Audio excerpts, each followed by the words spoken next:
There's a family in our driveway. It's probably the neighbors. But y'all scared of a family? Hi, can I help you? Zora, put your shoes on. If you want to get crazy, we can get crazy.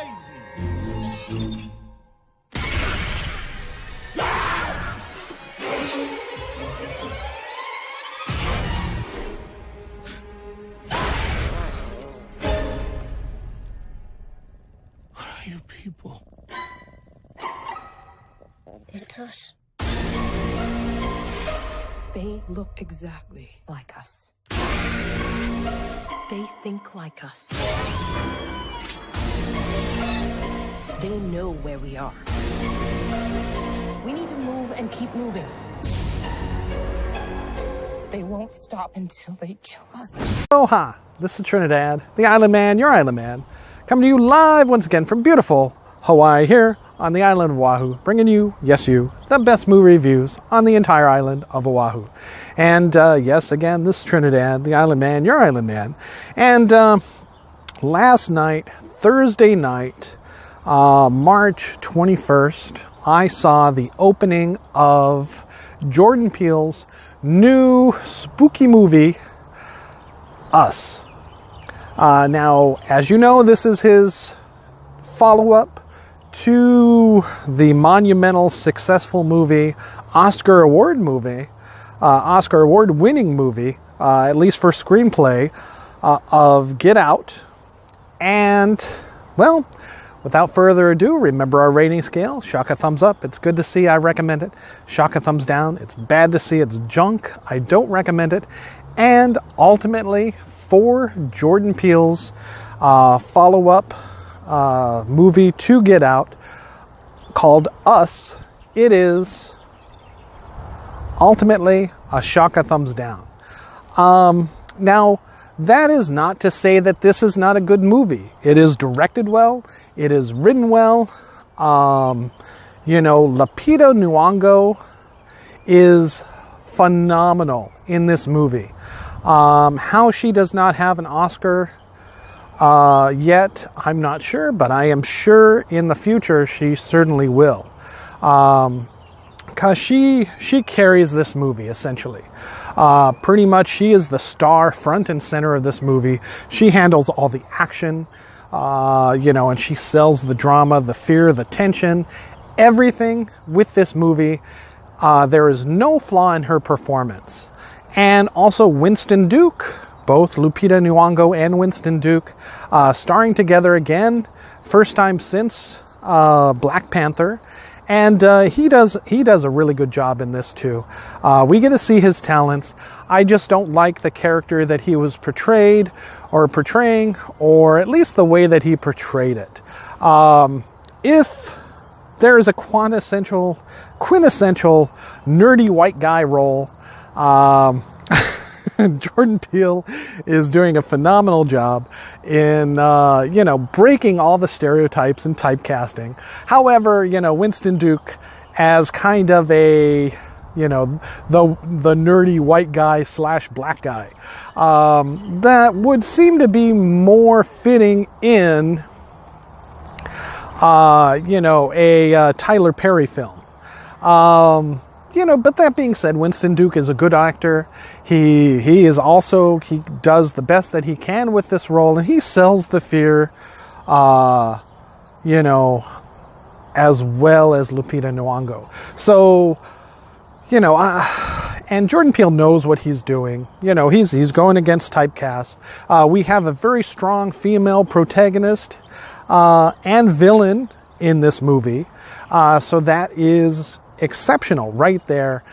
Jordan Peele is breaking all sorts of bonds and bounds and glass ceilings, putting a woman front and center, starring role in this suspense, I want to say horror movie. I guess it is a horror movie.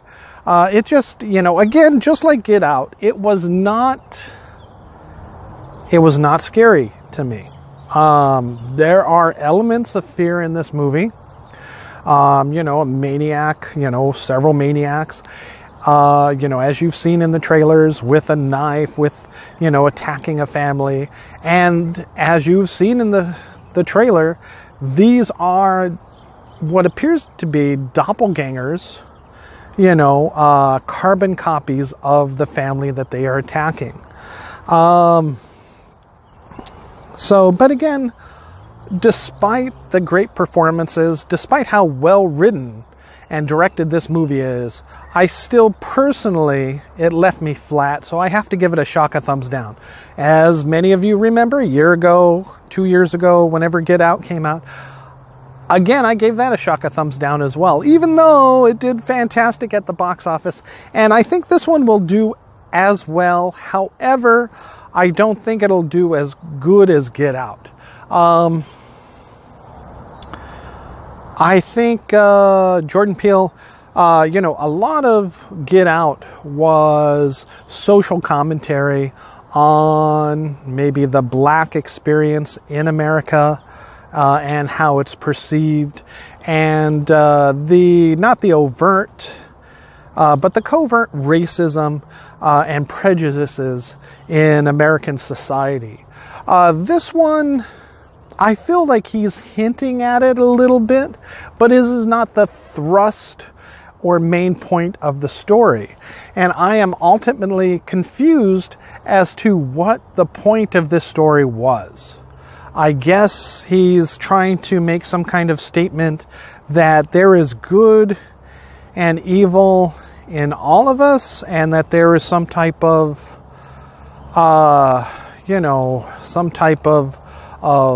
events, traumas in our life that can very much so, shake us to our core, and we can become the worst of ourselves, and that it's quite easy to do. And so ultimately, I think maybe that is the full ideal of this movie, what he was trying to get at, essentially. Maybe that's it. Because we have a family, we have Lupita Nyong'o married to Winston Duke's character, and their two children are on summer vacation in a cabin in the woods. They go to the beach, I think Santa Cruz, they say, where Lupita Nyong'o's character had been there years and years before as a child and gotten lost and experienced something very traumatic. Again, this part is no spoilers. And it is that fear, coming back to this place after so many years. She is still disturbed, still uncomfortable, and really doesn't want to be there.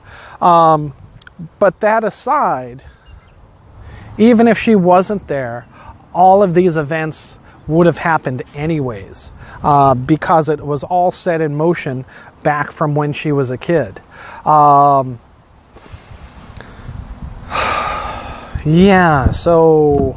ultimately, I think her experiences, the fact that we're with this family is just by circumstances, just by chance, it would seem. The kids in the family are okay. They do a nice job, especially as their evil selves. Because both, they play the good family, they play these doppelgangers as well. And they really exceed at this evil intimidation, this frighteningness of the evil family that are apparently out to kill the normal family. And you would think that in a standard horror movie, it's this, okay, they want to take over their lives, kind of an invasion of the body snatcher kind of thing. And maybe that's what Jordan Peele was kind of going off of. I happen to recall there was a episode of the new Twilight Zone that kind of addressed similar tones to this movie, and I'm sure somebody out there can reference back to the original Twilight Zone as well.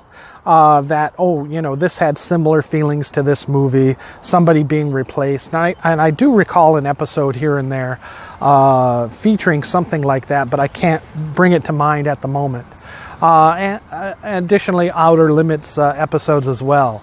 But ultimately, I have to say, you know, as we know now, you know, April 1st, Jordan Peele is hosting and producing a new Twilight Zone TV show. Actually, it's going to be on CBS All Access. So it's their streaming service.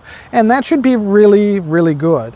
But unfortunately, this feels as if it should have been an episode of it. And this looks like to be what his horror kind of is. We never get a satisfactory description of what causes this family, this evil family, where these doppelgangers come from. There is kind of a throwaway line where it is mentioned, but you know, it's never explored, maybe in future potential movies, but I don't see how any future movies could come out of this, as the events in this are so catastrophic. You know, basically life as we know it in the United States, maybe even the world, but essentially I think the United States, you know, is gone as we know it based on this. You know, spoilers now.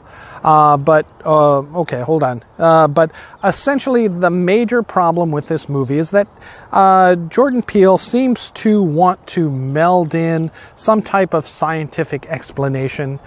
He did that in Get Out with the psychology, with the hypnotism, with the brain surgery to switch these bodies. And he doesn't really elaborate on it here, but it is kind of motioned or indicated by him in a couple of lines that someone made these doppelgangers.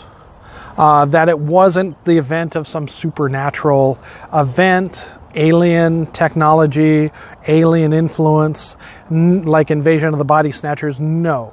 That somebody orchestrated this for some type of purpose, and when it didn't work out, they just kind of abandoned it. And that is to me, that's where the disconnect in this movie comes from. It's like you're left as saying, what? How did this happen? You know, in other horror movies, spooky movies like this, it would be like the supernatural. That's how these doppelgangers come into being. Or it could be some alien clones or something like that. But you're left with something like, you know, maybe an evil society, very much like Get Out. But again, like I said, it's never explained that maybe somebody was doing some type of experiments and did this, and, you know, just where these doppelgangers hung out at, you know, just looked really cheap. And it's like, what?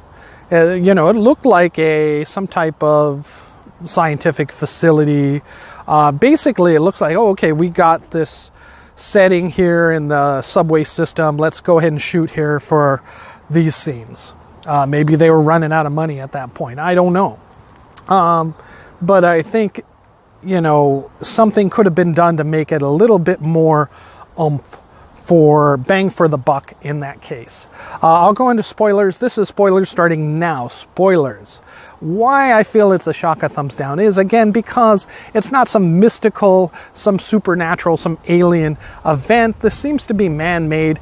All of the United States that we know of, possibly the world, there is everybody has a clone living underground in abandoned mines, abandoned tunnels beneath the United States. And that is like a throwaway line at the beginning of the movie. That there are a network of tunnels throughout the United States. Again, which to me references a newer Twilight Zone episode back from the late 80s and 90s,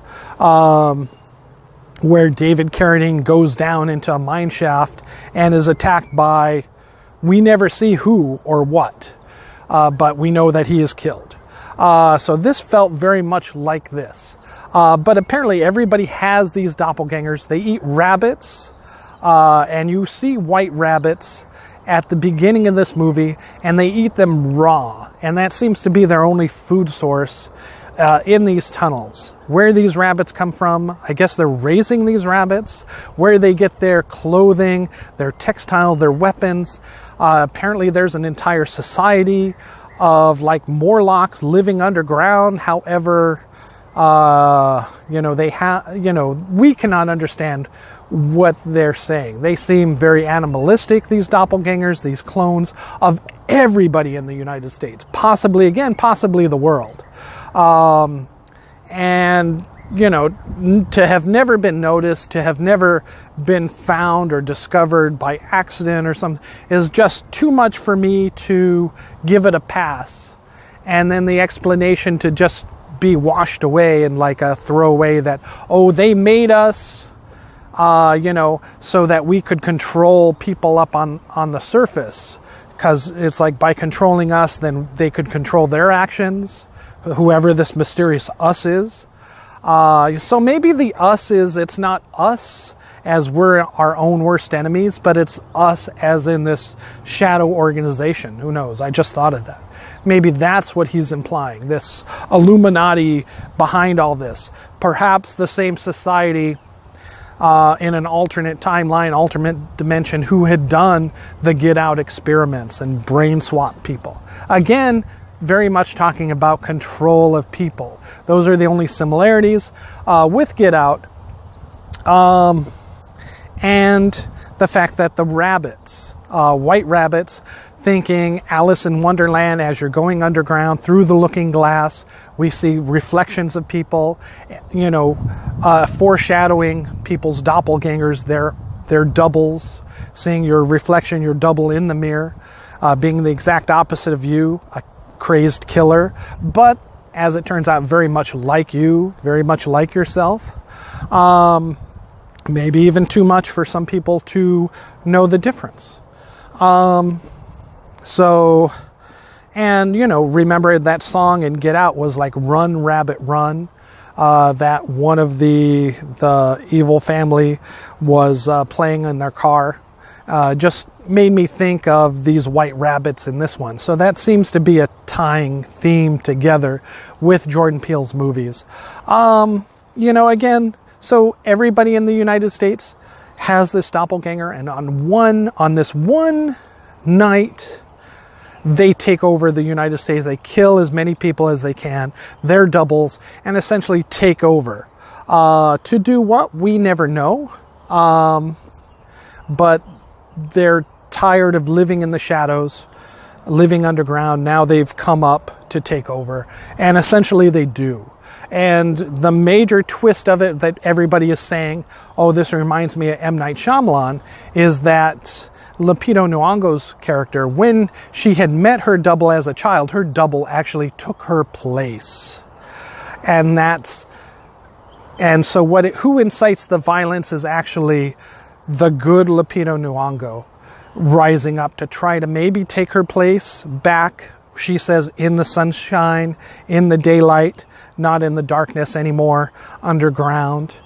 But unfortunately I had seen this twist like 30 minutes within the movie. You could kind of tell where it was leaning, and it's like, I bet that's the other one for Lupita Nyong'o as the child, as the adult, so you could kind of sort of tell that swap. And in the end, there's kind of a big moment between her son, her youngest son, and her, because he knows that she's not, the real her, but she is the real her, because she had grown up as her. So she's still his mother. So for him to have those feelings, it's kind of strange, and it feels disconnected. So, all right, I'm sorry. So those are the end of the spoilers right there. That's the end of the movie, the end of the film, with those spoilers. So, other than that, it's a pretty good movie for streaming, and for iTunes on Netflix. Check it out there. Matinee at most if you really want to see it in the theater. You know, it is a different kind of horror movie. Again, but I'd say not really much of a horror movie as far as a suspense kind of thing, like a Twilight Zone or Outer Limits episode. Very much like Get Out. All right, so again, overall, shock a thumbs down just because there are some connecting issues with this movie that just don't cut it for me. All right, thank you so much. Again, this is Trinidad the Island Man, your Island Man, saying thank you so much and aloha.